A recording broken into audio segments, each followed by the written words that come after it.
ಬೆಂಗಳೂರಲ್ಲಿ ವಕೀಲರು ನಡೆಸಿದ ಪ್ರತಿಭಟನೆಯ ಬಗ್ಗೆ ಸಚಿವ ಆರ್ ಅಶೋಕ್ ವಿಷಾದ ವ್ಯಕ್ತಪಡಿಸಿದ್ದಾರೆ. ಈ ಸಂಬಂಧ ವಕೀಲರ ಸಂಘದ ಪದಾಧಿಕಾರಿಗಳ ಜೊತೆ ಸಭೆ ನಡೆಸುವುದಕ್ಕೆ ಡಿಜಿಗೆ ಸೂಚಿಸಿರುವುದಾಗಿ ಬೆಂಗಳೂರಿನಲ್ಲಿ ಅವರು ತಿಳಿಸಿದರು.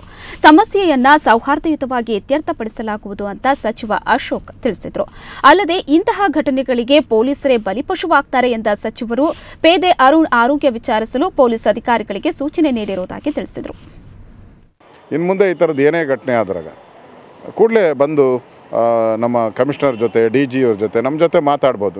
ನಾವೇನಾದರೂ ನಿಮ್ಮ ಮನವಿಗೆ ಪುರಸ್ಕಾರ ಕೊಡಲಿಲ್ಲ ಅಂದರೆ ಆಮೇಲೆ ನೀವು ಪ್ರತಿಭಟನೆ ಮಾಡುವಂಥ ಹಕ್ಕು ನಿಮ್ಗೆ ಇದ್ದೇ ಇರ್ತೈತೆ.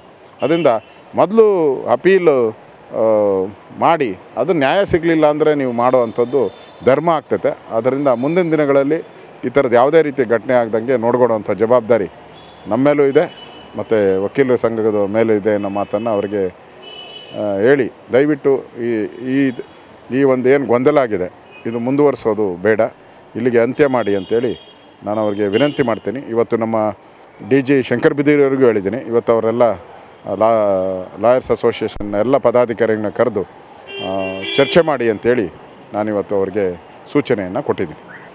ಕಾನ್ಸ್ಟೇಬಲ್ಗೇನು ಪೆಟ್ಟಾಗಿದೆ ಅದ್ರ ಬಗ್ಗೆನೂ ಅವ್ರಿಗೆ ಟ್ರೀಟ್ಮೆಂಟ್ ಕೊಡಿಸೋವಂಥದ್ದಾಗಲಿ, ಅವ್ರಿಗೆ ಪರಿಹಾರ ಕೊಡುವಂಥದ್ದಾಗಲಿ, ಅವರಿಗೆ ಸಾಂತ್ವನ ಹೇಳುವಂಥದ್ದಾಗಲಿ ಇವೆಲ್ಲವನ್ನು ಮಾಡುವಂಥದ್ದಕ್ಕೆ ಪೊಲೀಸ್ ಕಮಿಷನರ್ ಅವ್ರಿಗೆ